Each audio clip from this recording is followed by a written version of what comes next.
that he motivates, inspires students into the various new vistas of Indian spirituality and Indian culture. Because I found that they grooms a young generation in their department who will be, I hope that the carriers of this new wisdom, India's original spirituality, and they employ the scientific methods in analyzing Indian culture, spirituality, religion, etc. And he has been a moving spirit behind many of the programs organized in several places, and he has authored several books and contributed a large number of research articles in various journals. And that is, so thus Ramnath Jha is serving the cause of Indian spirituality and culture. And we are very glad to have you with us, Professor Ramnath Jha. Please make your presentation. Idam namah rishibhya purvajebhya purvebhya patkritbhya. Pranams to all, and especially to our respected Professor Bhatt Sahab. Thank you so much, Dr. Gopinath ji. Your problem is genuine, your concern is genuine, that whether Hindu religion has deviated from Yuga Dharma, and whether the present problems the Hindu society undergoes, it is due to its deviation from Kal Dharma. So I think this is very important issue, and our tradition is also concerned about these issues. I am talking on the Dharma of Bhagavad Gita, because Gita has been accepted as the essence of the whole Indian tradition. Indian, because somehow Buddhism, Jainism, and other Indian knowledge system are also associated with Indian knowledge system, and Gita, as Adi Shankaracharya says, idam Gita Shastram samast Vedarth sar sangra bhutam durvigyayartham. Gita is the essence of the whole Vedic tradition, and it is durvigyay. This is important thing. Why Gita is durvigyay? Very difficult to understand. Generally, we think that Gita is a very simple and popular text, but it is durvigyay because Upanishads are dealing with knowledge, but Gita is dealing with all aspects of the Vedic wisdom, whether it is knowledge, whether it is duty, dharma, karma, everything. And our Mahabharata says clearly, Itihas Purana Abhyam Vedam Samupabringhayet Bhaved Dyalpa Shrutad Vedo Mamayam Praharishyati. Means if you want to understand Vedic tradition, then you should understand it through its practices. And the practices lie in Itihas and Purana. Practices lie in Itihas, means in our tradition, Ramayana and Mahabharata are supposed to be Itihas. And we know all about Puranas. So the character of Ram, character of all, every aspects of Ramayana, and the characteristics of Mahabharata, actually they are meant for establishing dharma. So as in Bhagavad Gita, Krishna says, dharma samsthapanaya narthaya sambhavami juge juge. So Gita is meant for to establish dharma. Why to establish? Why to establish? Adi Shankaracharya from your land clearly says that when there was selfishness, growing of selfishness, and the problem of non-discriminative wisdom, they started. That is the root cause of the domination of adharma over dharma. So, two things are very important. We have to understand tradition in proper way. And second is to transcend selfishness. So in this society, contemporary society too, we clearly see, we clearly observe that due to the ignorance about tradition and due to the selfishness, everything is being destroyed, everything is distorted. Whether this is the area of leadership, you know, who claims to be the most secular and beyond all caste creeds, they favor their own children for the next generation leadership. All actors, they try to have their own children as the best actor. So in all aspects of life, you know, they are creating new caste. This is due to the ignorance of tradition as well as the selfishness. Adi Shankaracharya is bringing the same thing. Why Gita? Why Bhagavan Krishna has to come to this society and establish dharma? Due to these two problems. And we see that Vedic wisdom has been misinterpreted, intentionally or unintentionally. Vedic wisdom has not been understood properly, because what problem we are facing nowadays, everything has been addressed in Vedic system. Everything has been addressed. For example, the issue of feminism. This is the burning issue of society in India and also at global level.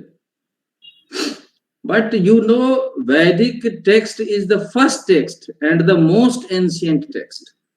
Any text recorded as Vedic text is the most ancient text, and that text has been created by male and female both. So we have 27 Rishikas. Still, we study the mantra given by Rishikas. So Vedic text has been created even by women, Rishika. But still we think that women cannot study Ved. So what a kind of joke, you know. So this is the first thing, that our foundational text has been developed by Rishika, woman part. Second issue, the creation of woman in Brihadaranyaka Upanishad, in the first chapter of Brihadaranyaka Upanishad, they say, generally our Vedic system says one becomes many. So Brihadaranyaka Upanishad says, sa ekaki nai brahme sa dvidha apatyat. The singular principle didn't enjoy. It manifested into two realities. Patnat pati, patnat patni cha. Ardh brigal mib. Ardh brigal means as the seed of pulse is a single coated from outside, but it has two aspects inside, and they are complementing each other. So this kind of this kind of understanding regarding the position of women in our society, regarding the contribution of women to our foundational text. So this has been already given. We know Maitreyi, Gargi, even in the age of Shankaracharya, Bharati, and then so on, so forth, till 19th, 20th century. But this is not being taught in school. This is not being taught in college, university. And other aspect has been propounded. So this is to be understood. I think if you see the other foundational text at global level, you cannot find that women have contributed so much. They are supposed to be the modern thinker. So one issue. Other issue, what we are facing today is the issue of Varna and caste, Jati. This is the most burning issue. You know, I can give hundreds of mantra references where it has been clearly mentioned that Vedic knowledge system or Vedic literature is open for everyone. Even to create Vedic literature, scholars or rishis from all corners of society have contributed. All corners of society. So this is the only system where the representation from all corners is available. You have many examples. So this is another aspect. Regarding the issue of Varna, we all know, even Dr. Bhimrao Ambedkar is also accepting that Vedic knowledge system has only Varna system, not caste system. No mention of Jati anywhere in Vedic literature. And the first interpretation of Varna is in Nirukta. Nirukta, the one of the 6 Vedangas. So Nirukta is the first interpreting text where say Varna Brinote. So Varna is based only on profession. And after that, it was practiced. But due to again selfishness, due to again misunderstanding of tradition, biased interpretation, it was somehow mispracticed. And then suddenly Jati system came. So we find it after Vedic tradition. So we can address this issue through Vedic wisdom. In Bhagavad Gita 2, you can find in the 18th chapter that Brahma karma swabhavajam, Chhatra karma swabhavajam, Vaishya karma swabhavajam, and Sudrasyapi swabhavajam. These are the words there. And what is swabhav? What is swabhav? So in 8th chapter of Bhagavad Gita, Kim tad brahma kim adhyatmam kim karma purushottama. These are the questions. And there adhyatma. Adhyatma means swabhavo adhyatma uchyate.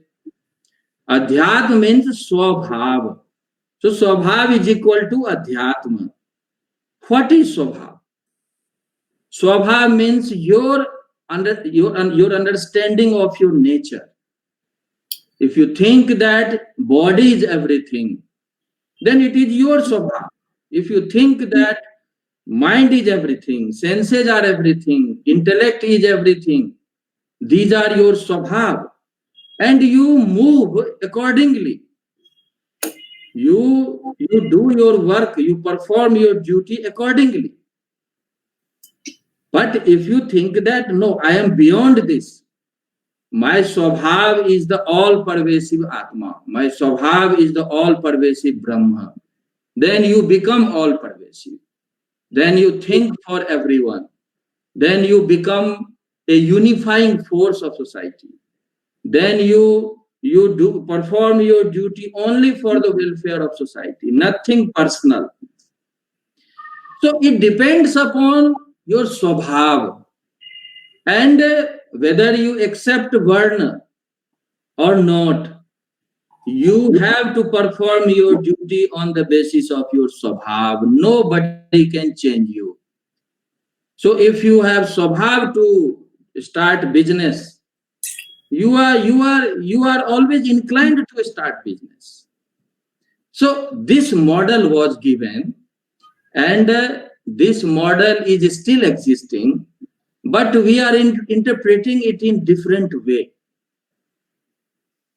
For the definition of dharma, we all know there are different definitions of dharma, and Mahabharata gives the best one.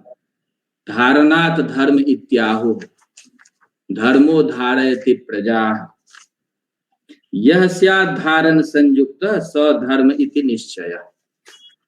So dharma is that which sustains us. Dharma is that which sustains everything. That is dharma.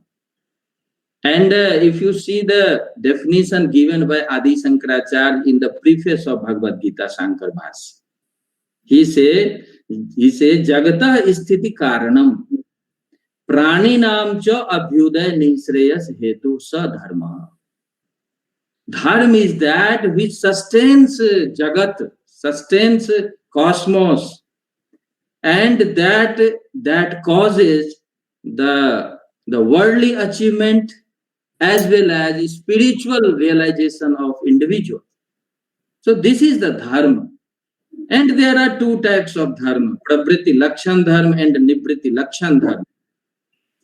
So we have to take care of ourselves for worldly achievement and ourselves for spiritual realization.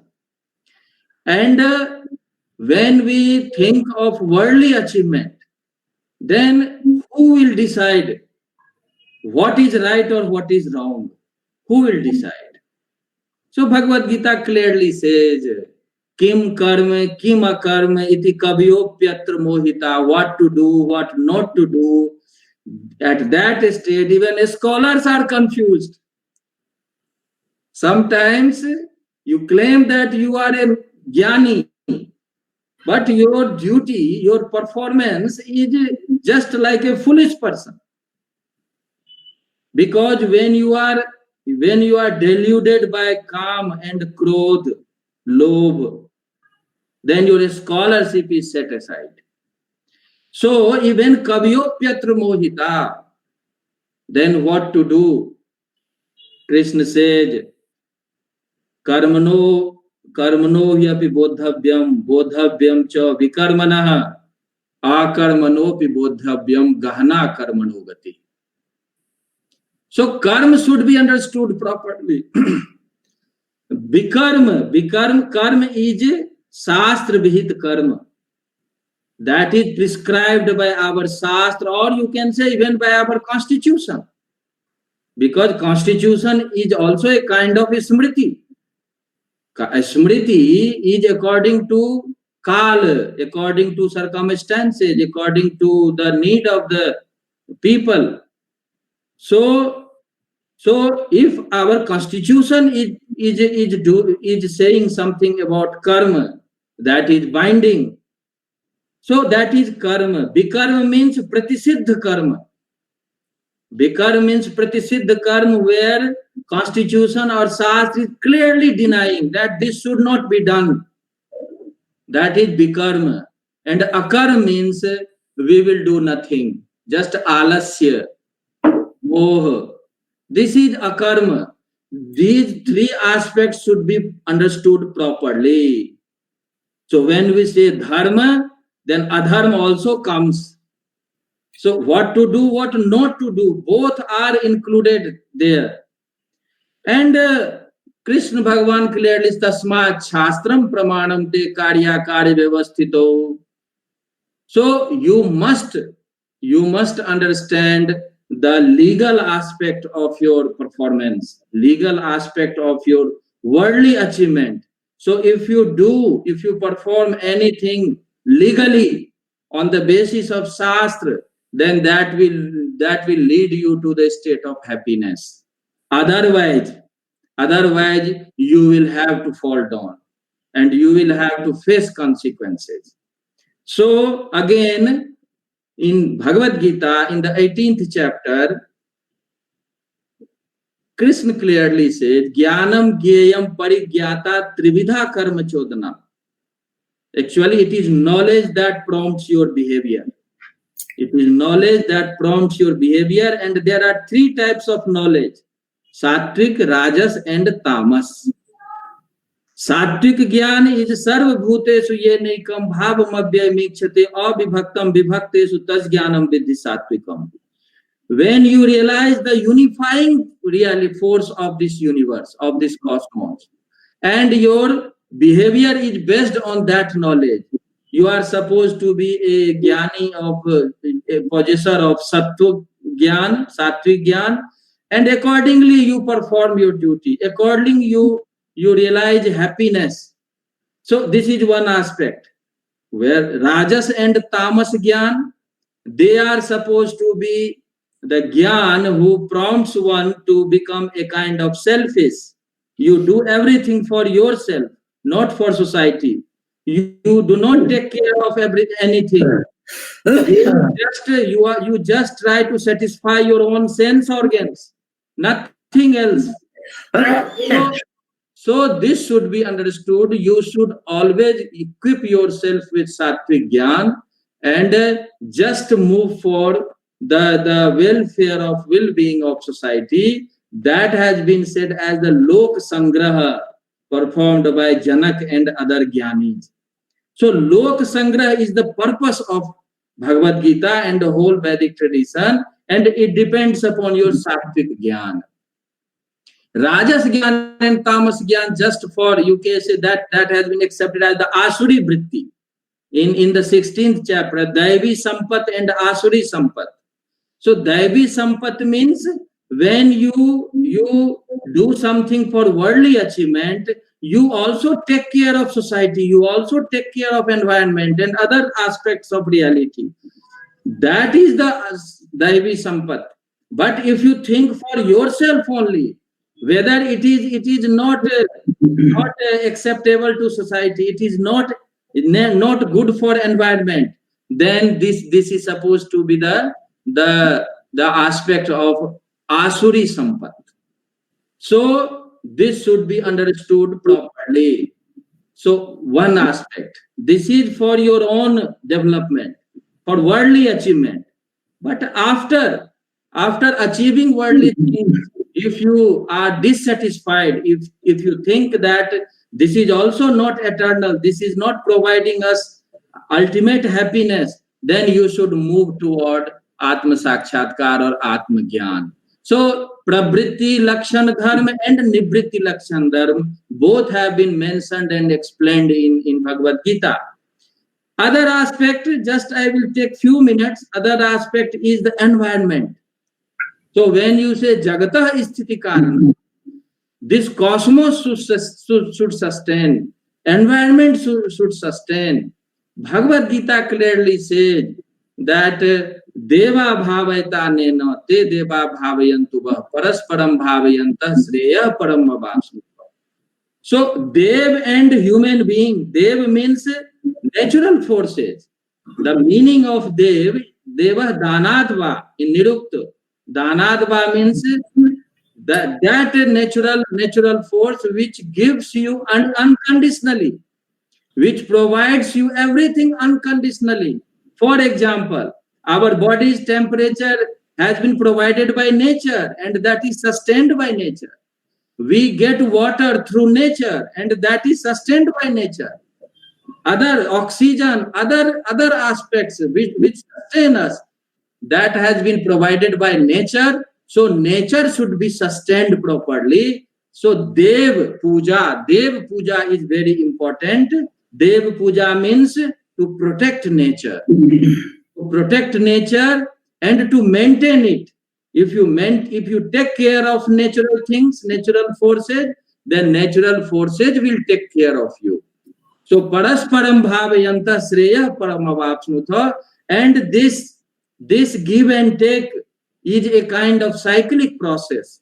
You depend upon nature, and nature is also something to be sustained. So Bhagavan Krishna in the next sloka says, Evam pravartitam chakram. If you do not know this cyclic process, aghayu indriyarama mogham partha sajivati. So even you should not continue your life if you do not understanding this cyclic process. It means you are destroying everything, destroying yourself, destroying nature, destroying society.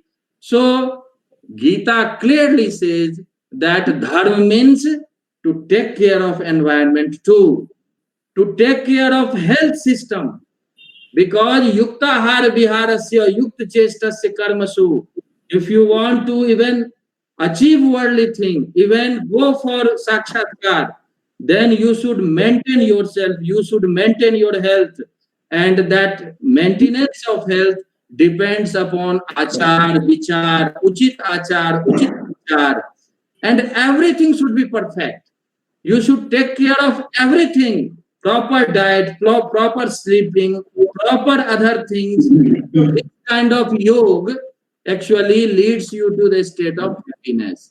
Ramnathji, would you summarize? I am just concluding. Yeah. So whether it is a health system, whether it is environmental issues, whether it is individuals' worldly achievement, whether it is the realization of sakshatkar, whether it is the issue of women, whether it is the issue of varna.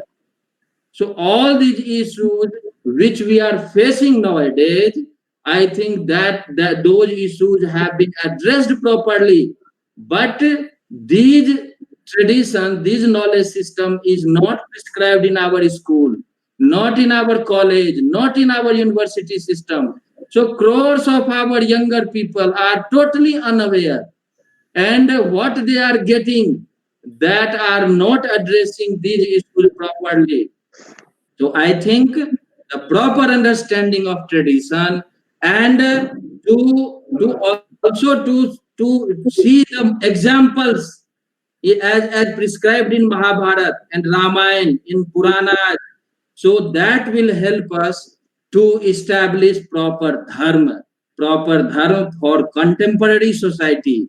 I think you have rightly said that dharma is non-changeable, but to understand dharma properly and to put it into practice, that is important.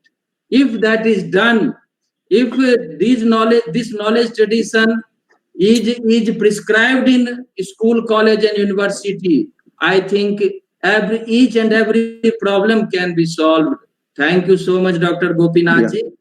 I just put something before our scholars. Thank you so much. Sabko pranam. Ramnathji, thankful. Thank you, because you have enriched our ongoing discussion by your contribution. Really, because you at the outset you expressed that there is aberrations in our tradition, but it is not. It is because of the ignorance and selfishness. Ignorance is fundamental. Then you suggested that ignorance can be addressed by introducing the true pure Vedic wisdom in our syllabi, etc., etc., etc. Then we have to disseminate it. We have to set. Then one more thing. Therefore, we have to, based on grounding on Vedic true wisdom, we have to set standards to examine the aberrations and interpolations and deviations. So this is a yeoman task, great task of the real scholars who have concern for India's spirituality and religion. This nobody, not nobody, but seldom this aspect is addressed because of maybe so many concerns. because we have to have then we may say that it is cutting or encroaching our freedom. No, not how everybody can do according to their whims and fancies. There are standards. Nature has given us standards for our behavioral patterns. So we will come into your point, but I have to invite our Professor Nilesh Oak because he has some other engagements. Welcome, Professor Nilesh Oak. He's an author, he's a researcher, speaker, and corporate consultant. He holds BSMS in chemical engineering and an executive MBA. He has published 3 basic fundamental books and writes extensively on ancient Indian history. Nilesh helps Indians become aware of the deep antiquity of Indian civilization, so that they truly comprehend, present, or defend the grand narratives of India. It is what we addressed right now. Unlike most other Indic researchers, because he builds it through scientific acumen and logical reasoning. He is adjunct to faculty at the Institute of Advanced Studies, Dartmouth, where our Balram Singh is a president, I understand, president of that, right? Right? Yes. President of that institution. And employing ancient Indian astronomy and all other knowledge systems, they it is wonderful. And employing on this, they take up researchers to delineate the dating of Mahabharata, Rigveda, and that way they have brought about very fundamental research output, but maybe we are not aware of their outputs. And I think that in the later discussions, we will request him to give us presentations on his basic research in this dating of all these things. But with these words, let me invite Professor Nilesh Oak to make his presentation. Thank you. Thank you. Welcome. Namaskar, everyone. Thank you. Well, that was a wonderful presentation by Professor Ramnath Jha. In 20 minutes to summarize Bhagavad Gita, one may think it's an unsurmountable challenge. And he did it very effectively. Amazing. I mean, the way he connected the threads, and especially some of the concepts where we have a lot of misunderstanding as to what the yajna is and how it is a feedback loop between us and the devas and the very concept of devas. So that's very amazing. I'm going to start my presentation and I'm going to share the slides. Let's see if that works. All right, so I will share my entire screen. That should work. Okay, so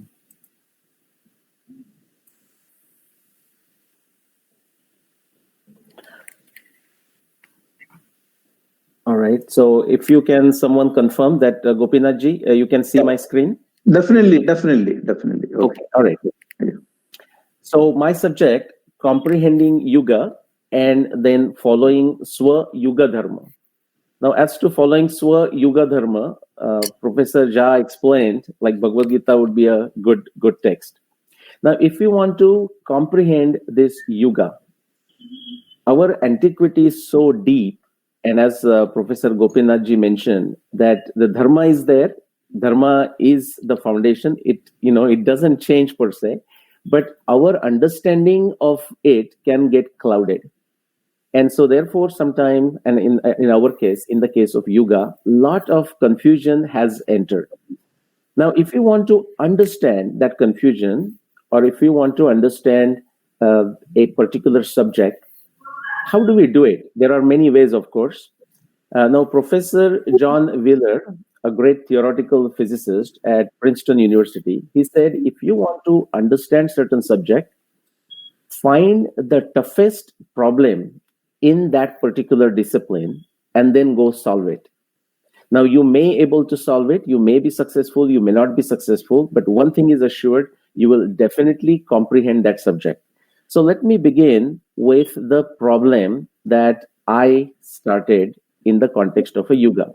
As Professor Gopinath ji described, I have worked last 25, close to 30 years now, on the dating of our ancient events, specifically Mahabharata, Ramayana, and very recently Rigveda. So when I began with Mahabharata evidence, I extracted every single astronomy observations from Mahabharata, and lo and behold, it amounts to more than 300 plus. And then I combined them in a jigsaw puzzle fashion, like the way we solve a jigsaw puzzle or a crossword puzzle or like a Rubik's Cube. But of course, the way we do this in the science, like in the scientific method, logical reasoning.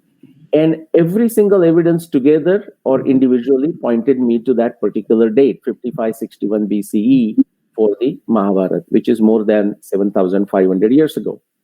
Then I did the same thing for Ramayana, again, essentially extracting every single astronomy evidence from Valmiki Ramayana. It's very important for a historical purpose, we stick to Valmiki Ramayana, although there is a beauty of all other Ramayana texts. Again, in the same fashion, solving a Rubik's Cube or solving crossword puzzle, solving jigsaw puzzle, it took me to a very specific year for the Ram-Ravan Yuddha, that was 12,209 BC, or for simplicity, more than 14,000 years ago.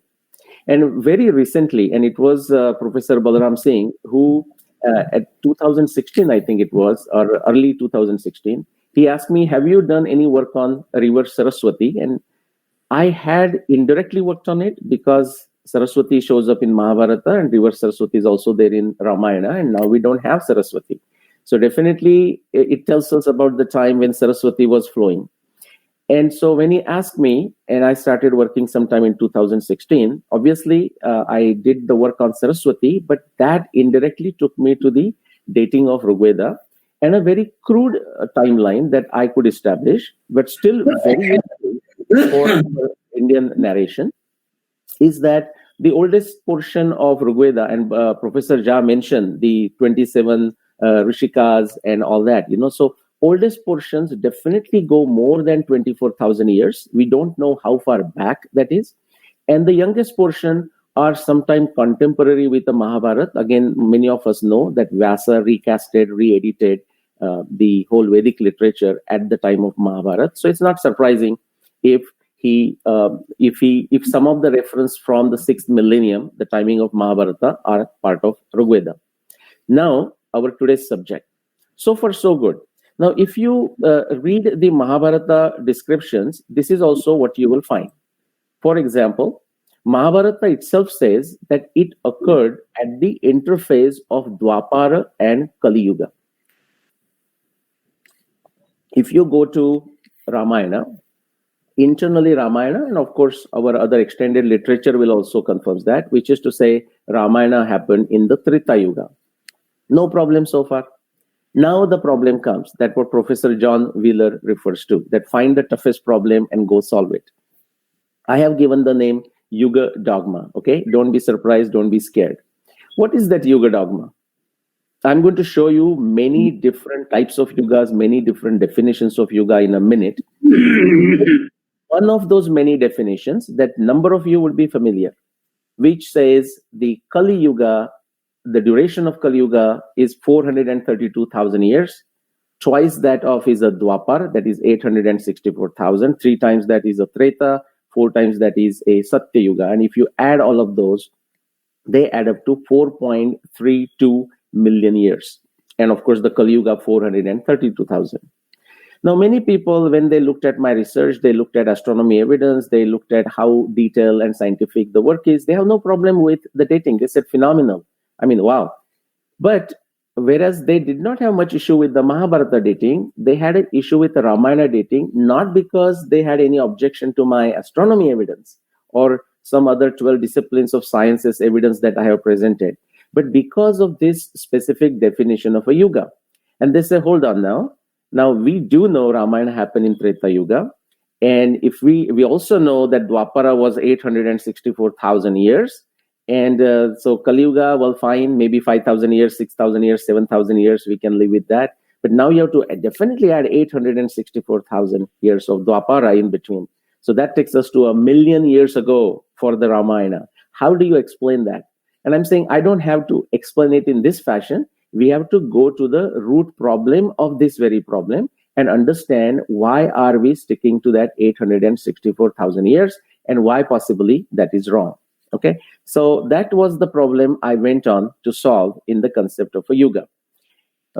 Just to give you an idea, what happens is sometimes we may just hear a word and immediately we have some idea what it means. Okay, so if we hear the word yuga, immediately the number comes to mind is Kali Yuga and 432,000. I'm just giving you one example. If you hear the unit, this both are units of measuring something. If you hear the word light year and a solar year, remember they both have a connection, but number of you and most of you would know that actually the light year, although it sounds like a time because it's based on the time, it is not the unit of the measure of time at all. It is the unit for measuring the distance, which is based on the speed of light, okay, and how far it will travel in a 1 year time period. Versus the solar year is what? We are looking at the movement of the sun around the earth, making a one complete rotation. So sometimes this distance and the time, they are correlated, but they can be misunderstood. So light year cannot be used to ask someone, how old are you in light years? That's a false question. That's a wrong question. It cannot be answered. Okay. So what is essentially happening in this case is you are measuring the ruler, okay, the measuring tape to measure the time, to count the time. That will not work. I'm just giving you as a metaphor.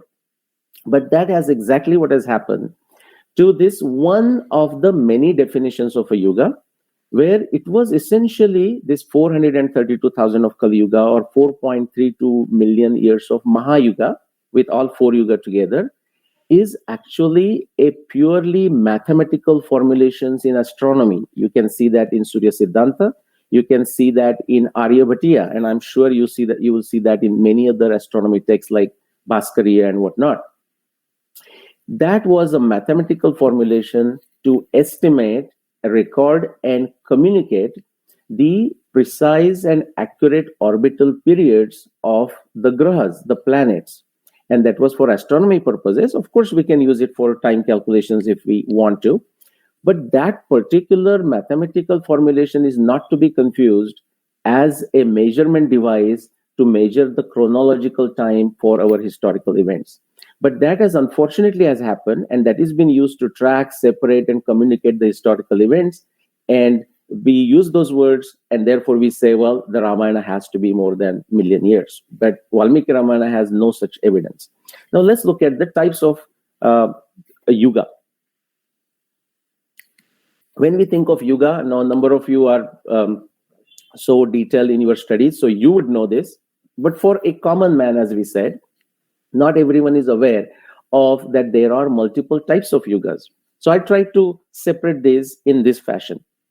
If the x-axis is the axis of a timekeeping, just the sense of time, how we perceive the time and how we measure the time, we can go from the extreme left-hand side of psychology, physiological time, and I'm going to give you specific illustrations, to all the way to the right side is the space-time, like our wall clock. You know, we see the movement of the arms, like they're moving through the circle. There are certain positions, and we use that to make sense of the time. We do the same thing with the sun's position. Sun has just risen, and then sun is above my head, and now sun is setting, and same thing with the positions of the moon. So that's our space-time.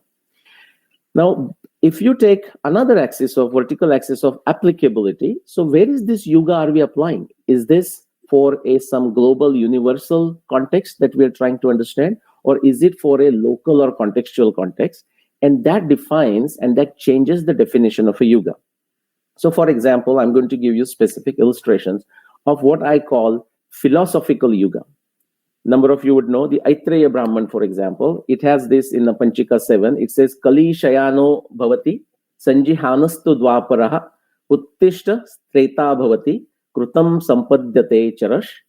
And therefore it says, Charayveti, Charayveti, Charayveti. It's a philosophical definition. It's a chara. You will find that word everywhere, by the way, and I'm going to use those words. Achara, Vichara, Sanchara, Prachara. That chara is the emphasis on the action, the movement, and so on and so forth, which comes into both time. So here what it is saying, it's a metaphorical. It says when you are sleeping, you are in the Kali Yuga. When you get up and you sit down, you're still sitting, it's Dwapar Yuga. When you get up, you stand up. As if it's a Treta Yuga. And when you get into action, when you start walking, Charayaveti, then you are into Satya Yuga. Keep on walking, be in Satya Yuga, be in an action mode. The emphasis is on the karma, swadharma, swakarma, and so on. So it's a very metaphorical in nature. Quickly, I'm going to tell you a story. This is, again, metaphorical story. Again, Professor Jha referred to 16th chapter, the Daivi and Asuri Pravrutti. This is the story I heard when I was participating in a conference in Indonesia very recently. What this individual said, a captain from Indonesian army, I love that story, and a number of you may know it. I heard it for the first time. He said, if you, metaphorically again, Satya Yuga, the Daivi, so Devas and Asuras, they lived on two different, basically, planets. Okay, they lived on two different planets. They did their own thing. No question there.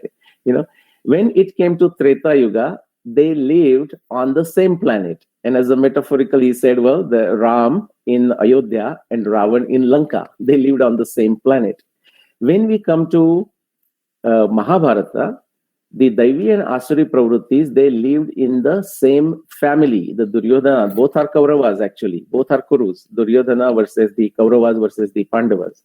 And he said, lo and behold, when we come to Kali Yuga, the Daivi and Asuri Pravrittis, they don't have to be on a separate planets, not in a separate countries, not in the same family, but separate factions. But they reside in every one of us. Okay, we have a choice. Again, it's a metaphorical way of understanding the yuga, okay, in terms of your behavior, a psychological state. I will skip the Charak Samhita just to keep that in time. But again, it also refers to when we had less disease as a society, that it refers to as a Satya Yuga, and you can actually go and look at the reference. Let me move on to the practical aspect. And the speaker, that Swamiji, just after me, who is going to speak around, he's going to talk about the Bhakti point of view. The verse that I'm quoting is from Chaitanya Mahaprabhu's Shikshashtaka. Yugayitam nimeshena chakshusha pravrushayitam shunyayitam jagat sarvam govinda virahenami. This is the emotional state that is described by Chaitanya Mahaprabhu. He says, when I'm feeling that separation, even a nimesh, like, blinking of an eye, that feels like a yuga. Now, Einstein had also done the experiment. Truly, you can read that paper, where he spent a time with a beautiful lady at a bar for 1 hour. And then he said, well, that felt like 1 minute. And then he came home to New Jersey and sat down on a hot pan.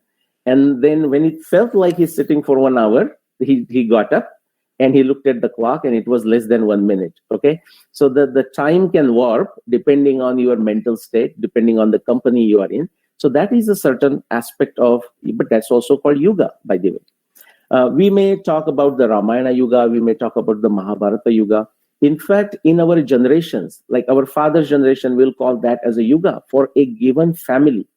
Now, this is a specific period of time when, say, my father was the main person of the family.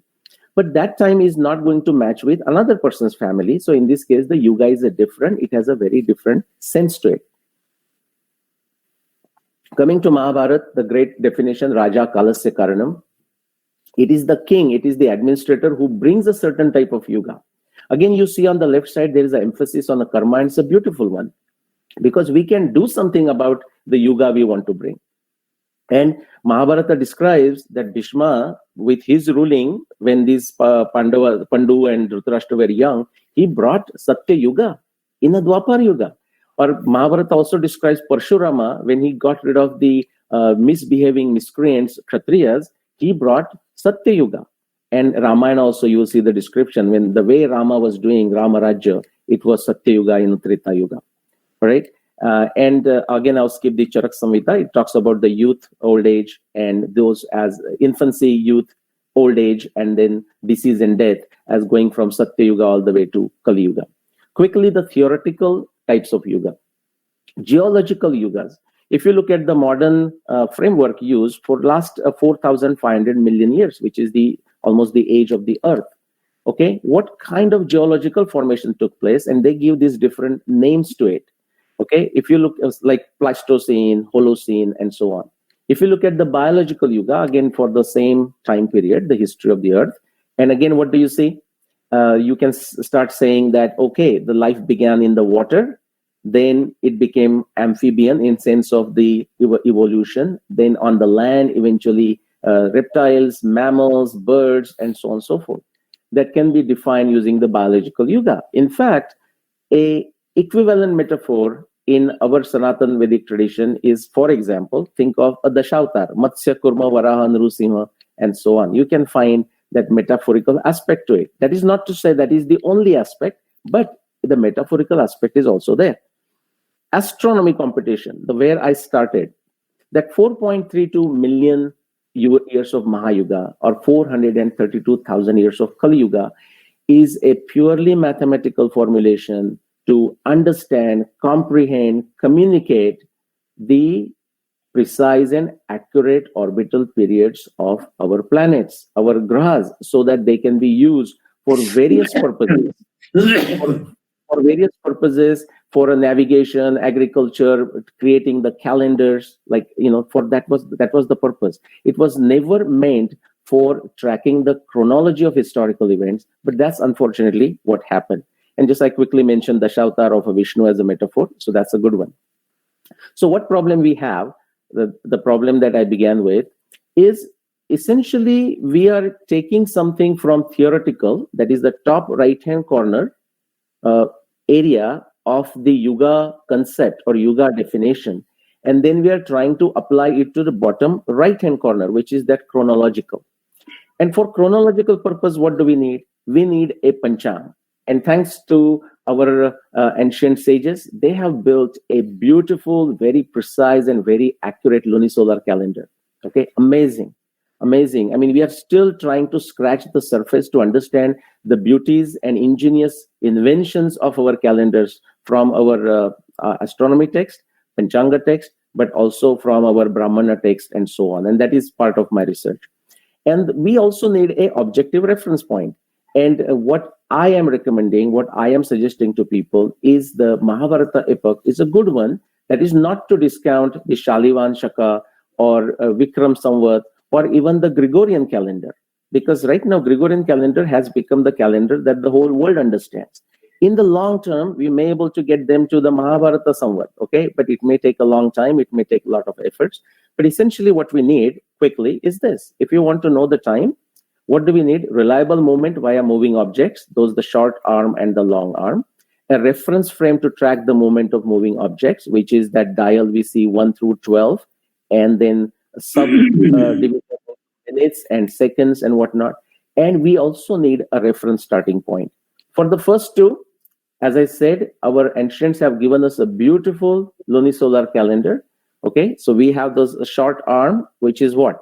The slow arm is the sun's motion. Long arm is the motion of the moon.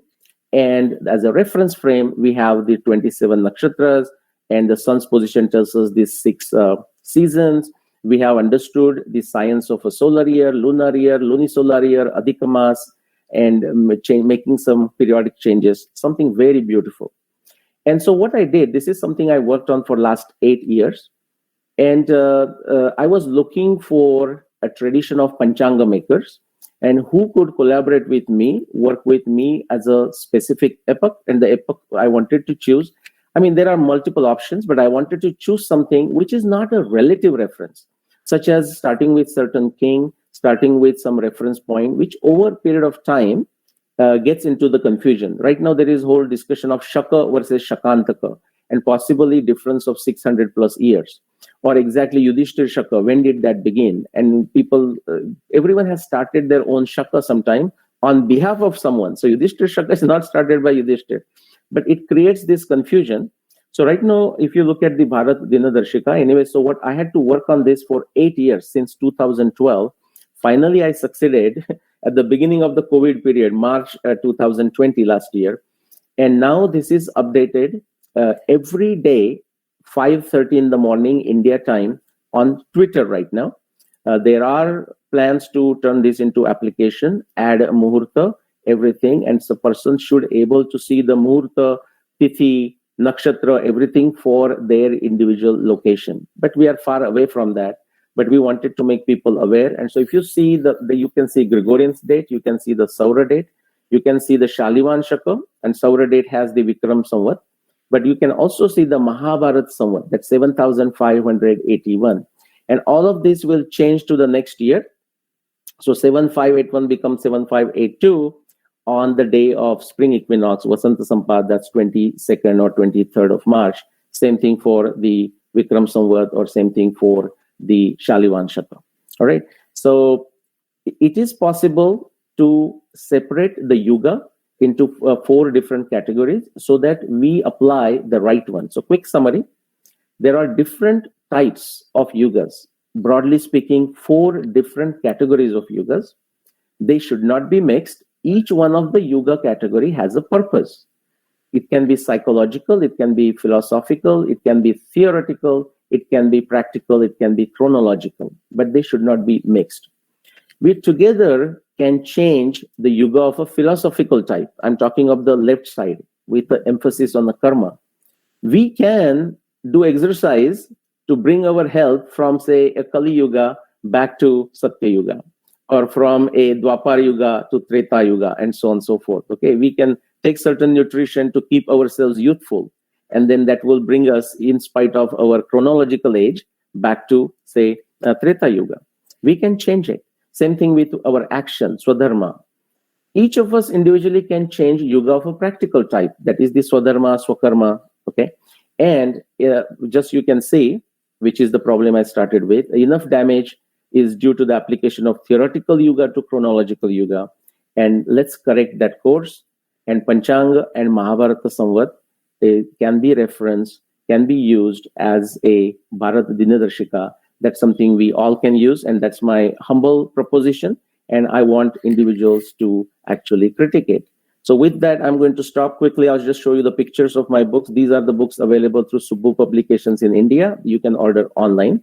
And if you're outside India, these are the books through Amazon. So with that, I'm going to stop sharing. And thank you, everyone. Thank you, Professor Nilesh Shok.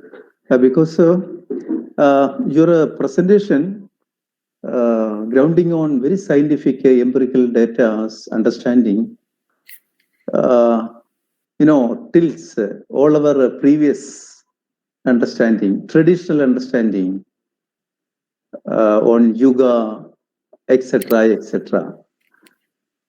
So what you have said, we cannot dispute, because scientific understanding and formulations cannot be disputed by laymen, because we have built our understanding on a philosophical understanding of such things, as you have suggested. But we understand that a yuga is a time segment in which the cosmic order, process in which Mother Nature functions, etc. There is a commonality. In a yuga segment, there is a commonality for all the actions. In the transition from one yuga to another, it is called the Yuga Sandhya. In that, Yuga Sandhya is a great important period. And through that Yuga Sandhya, it is entered into another yuga. And in the next yuga, according to philosophical understanding, for example, in Treta Yuga, man had 40 feet height. 40 feet height. Similarly, all the Mother Nature things had different characteristics and nature. I understand that. I just sharing. So these have to be, how we can this theoretical understanding and chronological understanding of these things. We need a lot of dialogue, understanding, as you suggested, because it is a very welcoming step both of you have taken up, because to present all these things in a very scientific, logical manner in front of the world, that needs a lot of appreciation. But these things have to be debated, because philosophers like S.R. Bhatt and others are here. Therefore, because of paucity of time, I conclude 1 or 2 questions. If you don't mind, will you be with us 2-3 minutes? Therefore, absolutely. Yes, you can just make your observations. No, let someone else do that.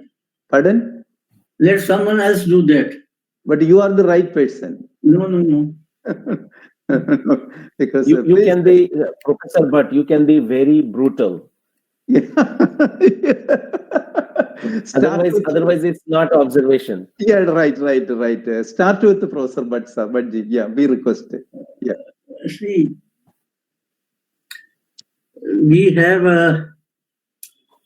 different cosmogonical accounts available in different traditions. In India itself, we have an account based on Vedic system. Then we have some Jain tradition also. They have their own cosmological analysis. In Vedic, it is cyclic, but in the Jain tradition, it is like a pendulum. And they have therefore a different account. Same is the case with the Buddhist cosmology available in the Pali tradition. But your account is in fact a more, I should say, authentic, as it is based on scientific investigation. History and mythology sometimes get mixed up. But if we can say take away mythological accounts, then history coupled with the scientific investigation may be more reliable, and therefore we welcome scientific investigations. The only thing is this, that in what way a non-science person can get convinced with the type of analysis which scientists provide. And even say within the science also, there are different traditions. So how to verify which one is to be accepted and which one is not to be accepted? So what's the clue that you would be giving us? How to make a distinction between that which is acceptable and that which is not to be accepted? This is a query which I have for you to answer. Okay, thank you very much, Professor Bhatt. Great analysis. And the answer to your question is, if you look at our, actually the answer is very much in our tradition. We will call science, but science is nothing but our Shad Darshanas.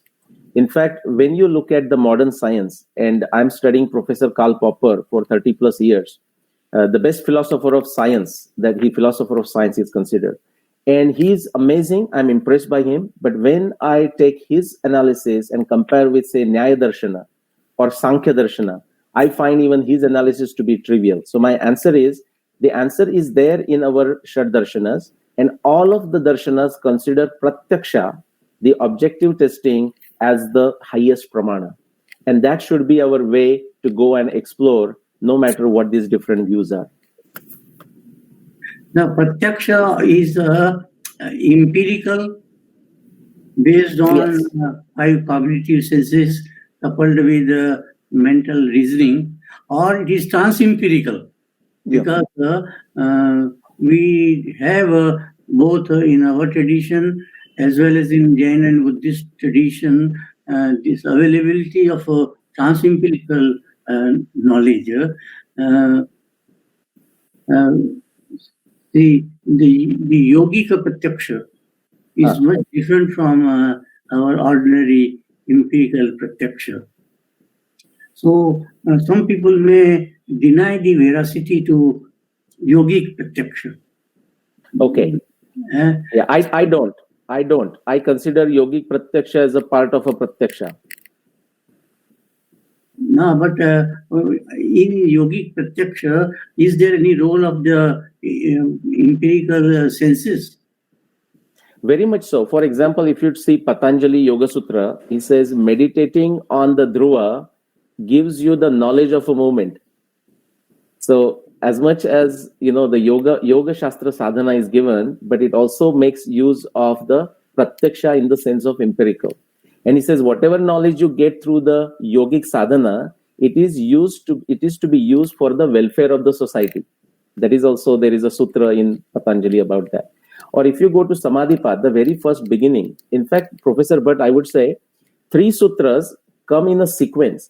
And what a beautiful elucidation of what even the modern science is. I'll quickly quote number 7. He says, Pratyaksha Anumana Agama Pramanani. That is our modern science. That is our science. The next line, of course, they are said in a different context. Yoga Chitta Vritti Nirodha. That's not the point I'm saying. But a good definition. The next one, it says, what is Mithya Jnana? What is a false knowledge? Viparyayo Mithya Jnanam Atadrupa Pratishtam. Anything that is opposite to the first one, number 7, is a Mithya Jnana. And the third one, I'll stop with that. It's also very beautiful. It says what? The Viparyayo Mithya Jnanam Atadrupa Pratishtam. And then Shabda Jnananupati Vastu Shunyo Vikalpa. If you have a claim, but there is no just a Shabda Jnan, but there is no Vastu evidence, empirical evidence, it leads to confusion, it leads to delusion. What a beautiful definition in those 3 My point is, in Indriya Pratyaksha, there is always a possibility of Viparyaya or Mithya Jnana. But in Yogic Pratyaksha, we rule out all deviations, all distortions, and we say that we view the reality as it is, not other than what it is, but as it is. This is the claim of Yogika Pratyaksha. Then the question is how to ascertain or verify this claim. Again, a great question, quick short answer. I have discussed this with those people who have made some progress in the Yoga Shastra and with many Swamis, few Sampradaya. And sometime once somebody asked me, can we use this yogic tool to know the ancient history? Because that's what I work in. And I said, yes, you can use it, but you cannot be assured that every time it will give the correct answer. And when I said that, I was actually anticipating a resistance from this particular Swamiji I was talking to, a very advanced individual. And he just smiled at me and he said, you are right. Which is to say, in the Yoga Shastra also, there is a Savikalpa Samadhi and Nirvikalpa Samadhi. And Savikalpa Samadhi, which means we have a certain thought process, we are giving the inputs into that Vikalpa, that particular thought process. And depending on the quality of input, we can actually get an erroneous answer, even in a meditative state.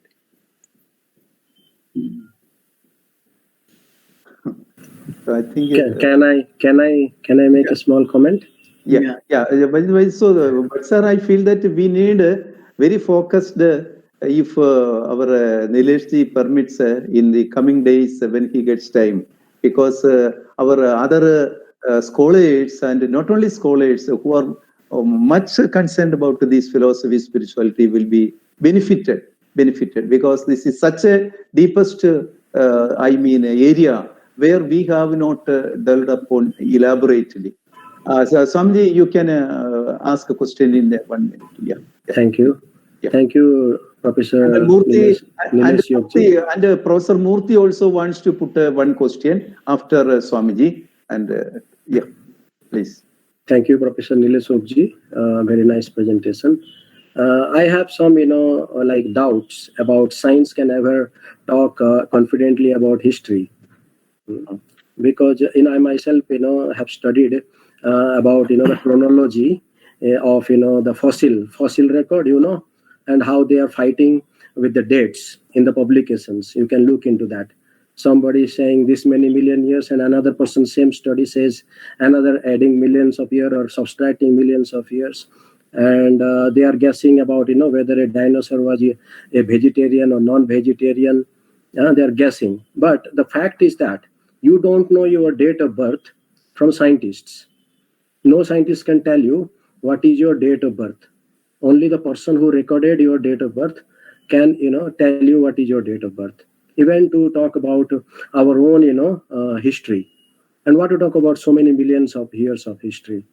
Yeah, Prabhuji, so what is your question? My question is this, that, how much faith we can put, as Professor Bhatt was also addressing that, how much faith we can put on different methods. Like we have, the carbon dating, and we have also that radioisotope dating. So many datings they have their own problems. If you look into their the basis of their dating process. Yeah. So if I that is understand one your of the question, one of the thing. That is one of the thing, and another thing is that certain things like the things that are revealed in the history, like the incidents that has happened in the history. How can we trace that back through the science? Like the British have done certain activities, certain acts or whatever. That cannot be traced by mere science. Actually, we have to depend on historical records.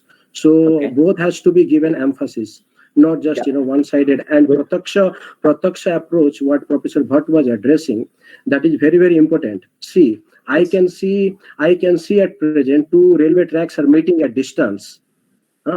But that prataksha is not valid because I am following certain other principle which judges my that vision is not proper. I have to adjust that vision. What I'm seeing, the sun is looking very small, but my knowledge tells the sun is very gigantic. So there is some problem with the prataksha approach. So we have to see what is guiding that prataksha. There is prataksha, paroksha, aparoksha, adaksha, aprakrita. There are many levels of epistemology. So this has to be understood also. Yeah. So let me quickly answer that just to keep everything on time, and I have to run. Yeah. So you said samshaya, some doubt about these various methods. Absolutely right. Everything.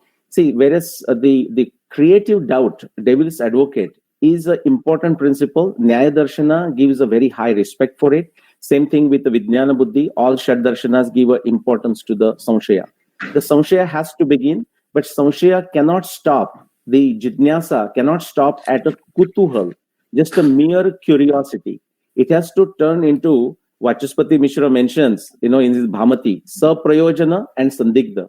It has to turn into a active, creative, functional jidnyasa where you do something about it. And so to Chaitanya, Saraswat, I forgot the name, but Swamiji. So my humble request to you is, I have published 3 books. You go detail through it, critique it brutally, logically, scientifically, philosophically, spiritually.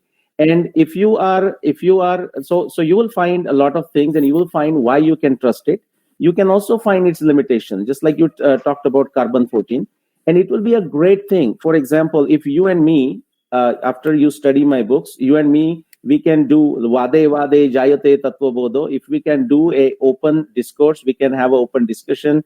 We can call it a discussion. We can call it a debate, whatever it is. And it will be very educational, enlightening, and useful to our tradition. So thank you. Thank you, Dr. Rupji. Actually, my one chapter. Professor Murthy, one sentence can I say, Dr. Putna? Professor Murthy wants to take a question. One of my article has been published as a book chapter in Indian Geological Society, where I have wrote a complete critique on different the methods they used on chronology. I can send you that on your email. Please. And you can look into that, and that will be, I think we can have a dialogue on that. Will be nice. We will continue that dialogue. Let Professor Murthy, because conference, put it very 1 minute, please. Okay. Because Professor Nilesh has to join another meeting, please. Yeah, I have a small question. Yeah. Can I ask? Yeah, please go ask. ahead, Professor. Please ask. Yeah. Actually, I just gone through because I got link just now. I want to comment actually that carbon-14 is a modern technique, is valid up to 25,000 years. Any artifact, we can do that fairly accurately. There is no, if you want to go beyond, there are other techniques. That is what is called isotope techniques and all that. And one thing what Swamiji said is, these techniques are not reliable. No, we can't say that. Science can help to establish the historical facts. That's my opinion. After I agree with you, Professor Murthy. Yeah. Right. Yeah, thank you. Yeah, I agree with you. Thank you. So, Professor Nilesh, we know that you are leaving the meeting, and we would like to have, along with the Professor Ramnath, our learned professor, continue this dialogue because we all will be benefited and enriched. Thank you. Thank you for your very illuminating, very thought-provoking presentation. Thank you. Yeah, Thank yeah. Nilesh ji, namaskar. Thank you. Thank you. Nilesh ji, namaskar. Yeah. Namaskar. Thank you. Okay. Okay. So let me invite Dr. Bhakti Niskama Shanda. As you know, in the case of our Nilesh, he was also preoccupied with several other engagements, and therefore, and he belongs to this Bhakti Vedanta Institute of Spiritual Culture and Science. I know that this institute has been rendering a lot of service, not only service, seriously engaged in scientific research as Professor Balram Singh's institute is engaged with. Because I have gone through several articles written by this Swamiji and his colleagues in that institute.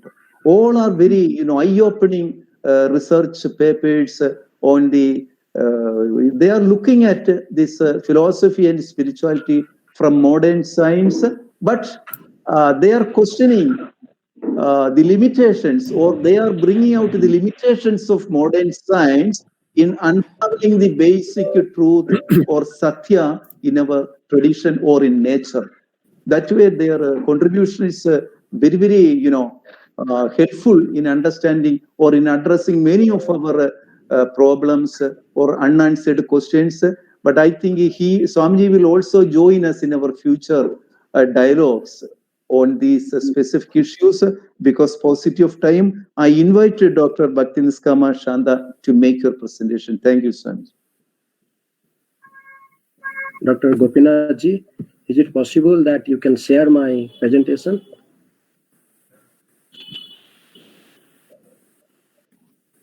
You want to speak first, no? Yes, there is a presentation is there. If Gopinath ji can share that. Screen sharing, we will do it. We will do it. Yeah. Thank you. I offer my humble dandavat pranam to all my gurus. Amagyanati mirandhasya jnananjana salakaya chakshu runmilitam jaina tasmai Sri Gurave Namaha. So I thank Dr. Gopinath ji and ICPR and all the scholars for inviting me to participate in this webinar. Very much thankful, and I would like to humbly contribute what I have learned from my gurus. So can we go to the next slide, please? So my topic will be Yoga Avatar Srimad Chaitanya Mahaprabhu revealed Panchama Purusartha Krishna Prem as the real Yuga Dharma in the current age of Kali. Generally, if you see in Indian tradition, people are mostly why we are going to the next. Generally, we see in the Indian tradition, we are most focused on please don't change it. I will say to change to the next slide, please. When I change, please keep it, that slide. Previous slide, please. So in Indian tradition, generally we are more focused on the Purusarthas, the Dharma, Artha, Kama, Moksha. That Purusarthas are given much importance. And Chaitanya Mahaprabhu, who is Krishna himself, came in the mood of Srimati Radharani. He has revealed something beyond that conception of Purusarthas that has been prominent. So we will discuss the Dharma in the context of that. Next, please. Next slide, please. So what is Dharma? Yugupisitam Dharma Krite Anusastah Svabhava Raktasya Maha Vyatikramaha Yad Vyakyato Dharma Iti Artho Stito Na Manyate Tasya Nivarnam Janaha. Srimad Bhagavatam 1.5.15. The people in general are naturally inclined to enjoy, and you have encouraged them in that way in the name of religion. This is verily condemned and is quite unreasonable, because they are guided under your instructions. They will accept such activities in the name of religion and will hardly care for prohibitions. This is the instruction that Narada Rishi, who is the guru of Vedavyas, and he has actually given all the Vedic literature. Vedavyas is the authority of all the Vedic literature, Vedas, Puranas, Upanishads, and he has compiled Srimad Bhagavatam at his matured state, because he was not happy, he was feeling unhappy that all that previous compilation, he was thinking cannot save the people of in this age of Kali. So Narada Rishi chastised him that people are already enjoying in this world, and you have given things for the more sense enjoying objects in terms of various Vedas, so that they can more indulge in exploitation or renunciation. So that is not proper.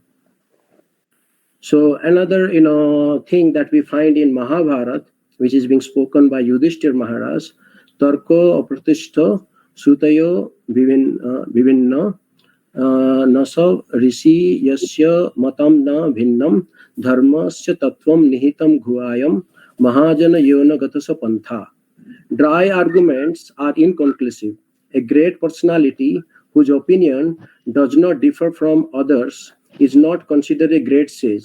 Simply by studying the Vedas, which are variegated, one cannot come to the right path by which religious principles are understood.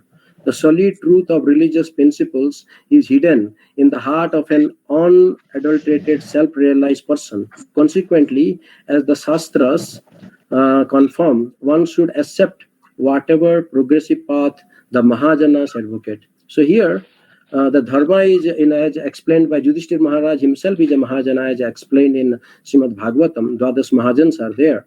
He says whatever Mahajanas are saying at different ages, that is the path of dharma that Yudhishthir Maharaj has elaborated in Mahabharata. Next slide, please. Next slide, please. Yeah. So what is real dharma? Again, Srimad Bhagavatam 1.2.6 says, Savai pumsa paro dharma yatha bhaktir adoksaje ahetuki apratihata yayatma sukrista. 2 times he has come and inquiring whether he has come or not. The supreme occupation, dharma, for all humanity is that by which man can attain to loving devotional service unto the transcendental Lord. Such devotional service must be unmotivated and uninterrupted to completely satisfy the self. This is the verse spoken by Sutta Goswami, who heard Srimad Bhagavatam in the assembly of, when Sukadev Goswami was speaking Srimad Bhagavatam to Parikshit Maharaj. He was there, and Sutta Goswami is explaining that attainment of loving devotional service to the transcendental Lord, that is actually supreme occupation of dharma. Parodharma is being addressed in Srimad Bhagavatam. Next slide, please. So who establishes dharma? Dharmastu sakshat bhagavat pranitam navai viduhu rasyo napi devaha na siddha mukhya asura manusyaha kuto nu vidyadhara charanadyaha. This is Srimad Bhagavatam 6.3.19. This is spoken by Jamaraj. We all know the great story of Ajamil. While passing away his body, he remembered his son Narayana, and he got a Namabhas, and he's being saved by Vishnu Dutas. Then the Jamadutas inquired from Jamaraj why this has happened. Then Jamaraj is explaining that real religious principles are enacted by the Supreme Personality of Godhead. Although fully situated in the mode of goodness, even the great rishis who occupy the topmost planets cannot ascertain the real religious principles, nor can the demigods or the leaders of the Siddha Loka, to say nothing of the Asuras, ordinary human beings, Vidyadharas and Charanas. So actually it is being told in this sloka also, it is the Supreme Lord who establishes what is dharma. Time and again, and Bhagavad Gita also confirms that yada yada hi dharmasya glanir bhavati bharata abhyuttanam adharmasya tadatmanam sujamyaham paritranaya sadhunam vinasaya cha dushkam. That sloka also emphasizes that Lord himself comes to establish what is dharma of a particular time and a particular location. Next slide, please. Yes. So in Srimad Bhagavatam, it is recommended, the second verse, one must reject all Kaitava dharma, the cheating religion. Dharmam prajyohito Kaithava atra paramo nirmasranam satam vedyam vastavam atra vastu shivadam tapa trano mulanam Srimad Bhagavate Mahamuni Krite Kim Va Pareir Iswarah Sadya Hrudaya Avarudhyate Atra Kritvihi Susrusibhihi Tat Kshanat. Srimad Bhagavatam 1.1.2 translation: completely rejecting all religious activities which are materially motivated, this Bhagavad Purana propounds the highest truth, which is understandable by those devotees who are fully pure in heart. The highest truth is really distinguished from illusion for the welfare of all. Such truth uproots the threefold miseries. This beautiful Bhagavatam, compiled by the great sage Vyasadeva in his maturity, is sufficient in itself for God realization. What is the need of any other scriptures? As soon as one attentively and submissively hears the message of Bhagavatam, by this culture of knowledge, the Supreme Lord is established within his heart. Next slide, please. So, understanding dharma from Srimad Bhagavad Gita. So, in Bhagavad Gita, actually Krishna is giving something very revolutionary. In Srimad Bhagavad Gita 18.66, it is being told, Sarva dharman paritejya mam ekam saranam braja aham tam sarva papebhyo mokshasami masucha. You must avoid non-religion and religion also. Exclusively take shelter at my lotus feet. If any sinful reactions come to you, I will take care of them. Have no fear. So he is addressing in this what you can say conception of the various kinds of dharmas which are motivated for some material gains because of identifying oneself with body and bodily conception of self. So many what you can say identity, the ahankar, the sukma deha, manobuddhi ahankar. Based on that, so many identities one may create. Even the conception of liberation, which has no connection with the absolutes interest, those are all cheating religion, or that is no value as far as the highest conception of theistic realization is concerned. That's why Krishna is telling to Arjun, you give up all that dharma that is being told so many places. You have to follow my will. Then I can save you from all the sinful reactions that is coming. Who has that type of faith on the Supreme? Bhagavad Gita, we are quoting so many things, but until and unless we acknowledge what is Krishna is concluding, then we are not really what you can say grasping the inner what you can say meaning of the Bhagavad Gita. So Krishna also told that Bhaktaram Jagyatapasa Sarvaloka Maheswaram. I am the enjoyer of all the yajnas one may practice, but I am the enjoyer of all the yajna. You may do yajna for so many demigods, for so many purposes. So many lokas you are worshipping the masters in the loka, Chandra-loka. But he is saying, I am the master of all the lokas. So there is another sloka in Srimad Bhagavad Gita 11.18. It says, Tvam aksharam paramam veditavyam Tvam asya vishwasya param nidhanam Tvam avyayah saswat dharma gupta sanatanas tvam purusa matame. You are the supreme absolute truth, knowable by the Vedas. You are the supreme reservoir of the universe and the imperishable preserver of the eternal religion described in the Vedas. I now understand you to be the eternal supreme personality. So this is also one of the statement in Bhagavad Gita, and also you will find Krishna is telling to Arjuna, Traigunyam Vishyam Veda Nistraiguna Bhava Arjuna. Don't try to be too much busy in the three modes contaminated that is the Vedic knowledge. So you have to transcend that three modes of material nature. So you have to come to the transcendental platform. Traigunyam Vishyam Veda Nistraiguna Bhava Arjuna. Come to the transcendental platform. Krishna is also addressing there. Next slide, please. Yes. So Lord Chaitanya Mahaprabhu is the Yuga avatar, and it is also confirmed in Srimad Bhagavatam 11.5.32 Krishna Varnam Trisa Krishnam Sangopangastra Parsadam Yagye Sankirtane Prayer Yajantihi Sumedasa. There are many verses are there. I'm just quoting one verse. There is this Vishnu Sahasranam, so in Mahabharata, so many places there are references are there, but I'm quoting one sloka. Here it says, Krishna will take form as Lord Gauranga to distribute divine love as his divine form through his divine name. He will distribute everything through the Sankirtan Mahayagya, the great sacrifice of chanting the Lord's holy names in congregation. He will be Krishna Varnam Tisa Krishnam. He will always chant the holy name Krishna, and his form will have a golden effulgence. Sangopangasta Parsadam Yagya Sankirtan, with his associates Nityananda Prabhu, Advaita Acharya, Gadadhar Pandit, Srivas Thakur, and so on. He will chant, dance, and engage everyone in the sacrifice of Harinam Sankirtan. Yagyahi Sumedasaha. All the fortunate souls who have highest theistic intelligence will practice the procedure he distributes and feel Krishna Prem in the hearts.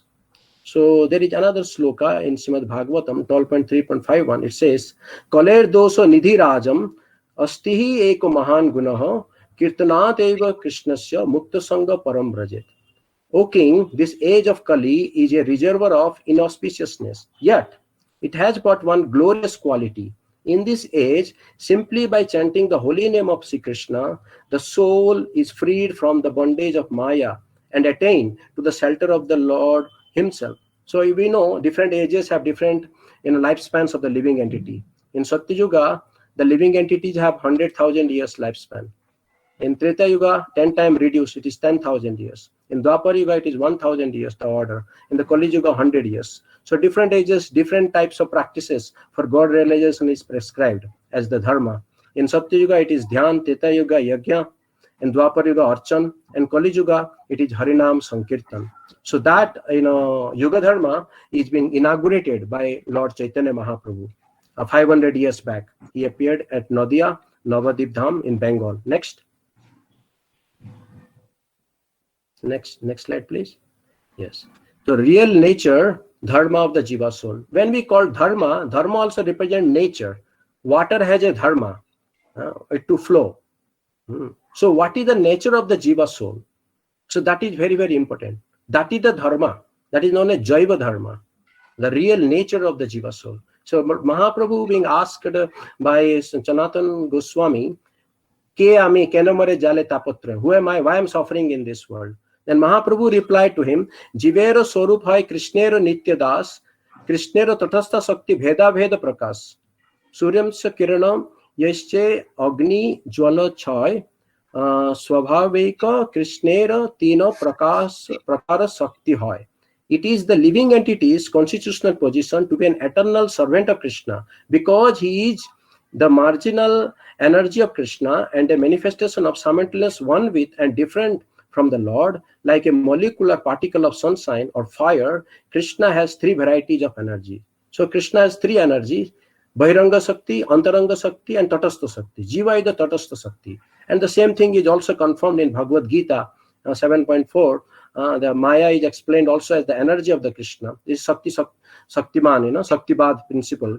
Bhumi apa anala vayu khamamana buddhi revacha ahankar ityamanne bhinna prakriti ashtada. Earth, water, fire, air, ether, mind, intelligence, and ego are the 8 divisions of my illusionary potency in this world. Aparemya ityastvai anyam prakritim vidhime param jiva bhuta mahabhavu yedham dharyate jagat. Srimad Bhagavad Gita 7.5. O mighty hero Arjuna, this external world, worldly nature is inferior, but know that superior to this nature is my marginal potency comprised of the individual souls. Worldly existence is adopted by the souls for enjoyment through fruitive actions. The divine world emanates from my internal potency and the mundane world from my external potency. The potency of the living beings is known as marginal as they are constitutionally situated midway between these planes. They may choose to reside either in the mundane plane or the divine plane. So being in the marginal position, Jiva can either go towards Mahamaya or Yogamaya. Mahamaya means that separates the living entity from the absolute, and Yogamaya, which connects with the service to the absolute. Next slide, please. So what is Jaiva Dharma? So if you want to understand the real nature of the jiva, then you can see in modern science that we are trying to understand everything by laws. We are applying the Newton's law, second law, the conservation of momentum. If you throw a stone, you apply the conservation of momentum to calculate where the stone will fall. But if you release a living bird, we cannot apply any law to calculate where the bird will go, because life by nature is self-determined. Nothing else determines. The bird will determine where it will go. No law can determine. So we are also bound by the law of karma. That is not our real nature, to be bound by karma. So how to transcend that karma? Then we have to establish our true nature. So to transcend that, some people, they think they can stop everything, all activities. That is what the liberationist or Tyaga Marga recommends. But that is not the solution, because jiva is by nature active. A criminal, if he thinks I am suffering in jail, the solution is to suicide. That is not the solution. So the mukti is something like a spiritual suicide. But you have to learn how to become a good citizen of the kingdom of God. So for that, you have to understand what is your real nature. That Mahaprabhu told, Naham Vipro Nacha Narapati Napi Vaishyana Sudro Naham Varni Nacha Gruhapatir No Vanastho Yatirva Kintu Prodhyan Nikhilo Paramananda Purnam Mrita Dhir Gopi Bhartu Pada Kamalayor Dasanu Dasa. This is Chaitanya Charitamrit Madhya Leela 13.80. I am not a Brahmana, I am not a Kshatriya, I am not a Vaishya or a Sudra, nor am I a Brahmachari, a householder, a Banaprastha or a Sannyasi. I identify myself only as the servant of the servant of the servant of the lotus feet of Lord Sri Krishna, the maintainer of the gopis. He is like an ocean of nectar, and he is the cause of universal transcendental bliss. He is always existing with brilliance. So Lord Chaitanya Mahaprabhu, he told that our identity is not with some varnashram. Soul does not have a varnashram. It is for the society, certain varnashram system according to the guna and karma that is being given. But soul has a, what you can say, a constitutionally identity as the servant of the absolute. So that's why for Krishna, the bhakti, the caste is not so important. Jai bhaje sei bado abhakta hina char. Krishna bhakti te nai jati kula de vichar. There is no consideration of jati and kula as far as Krishna bhakti is concerned. Lord Krishna rejected the grand offering of Duryodhan, and he accepted from the Vidura, who is supposed to be the Sudra, from him even the banana skin. So that we can see from that example itself. Krishna does not see what you are offering, from which background you are offering, what mood you are offering, what kind of attitude you have cultivated. So that is being given the highest importance in Vedic tradition, and that we have forgotten, and we have given much emphasis to different upliftment in this material world by different karmas, or spiritual suicide as the form of Mayavad or impersonalism. But we have forgotten how to become a good citizen of the kingdom of the Godhead. That we have forgotten. So how to get back that? To transcend even scriptural way of living, like Lord Ram, he established the Maryada Purushottam, scriptural way of life. So Lord Ram has to go to forest by following the order of his father, and his father is also honest to the word he has given. But you will find in Krishna, his father, there is something unique. Vasudeva promised Kansa that he will not he will give all his sons to Kansa, but Vasudeva actually carried Krishna by what you can say, not following his promise, carried Krishna to Vrindavan and to keep it in Nanda Maharaj's house. So a gopis, they even wants to give their food dust for the satisfaction of the Lord. Lord was feeling headache, and if he can get the food dust of the devotee, then he will relieve. Great devotees could not give. Lakshmis, Brahma, Shiva, they could not give, because they know, according to scripture, if you give your food dust to Lord, you will go to hell. But they, gopis, they transcended even scriptures, because scripture